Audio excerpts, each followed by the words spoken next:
আরে পেটুক তো ঝাঁ চকচকে ব্যাপার হয়ে গেছে। আরে কি ব্যাপারটা কি? হ্যাঁ, পুরোপুরি গেট আপ চেঞ্জ, পয়সা করি প্রচুর ইনকাম হচ্ছে নাকি? প্রচুর প্রচুর টাকা। প্রচুর ইনকাম হচ্ছে, এবার গেট আপই তো চেঞ্জ। পেটুকের পুরো গেট আপ চেঞ্জ, কিন্তু ব্যাপার কি?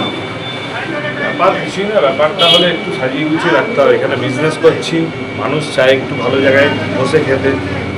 আমাদের নিজেদের খারাপ লাগতো এখানে কাউকে বসিয়ে খাওয়াতে, তো আমরা চেষ্টা করেছি একটু যতটা সম্ভব আমাদের তরফ থেকে সাজানোর মতন করেছি। যদি অ্যাম্বিয়েন্সটা সেরা হয়েছে কিন্তু। অনেকে বার্থডে সেলিব্রেশন করে, অ্যানিভার্সারি সেলিব্রেশন করে, যাতে এখানে বসে করতে পারে। সুন্দর ছোট করে বার্থডে বা অ্যানিভার্সারি সেলিব্রেশন করতে পারে।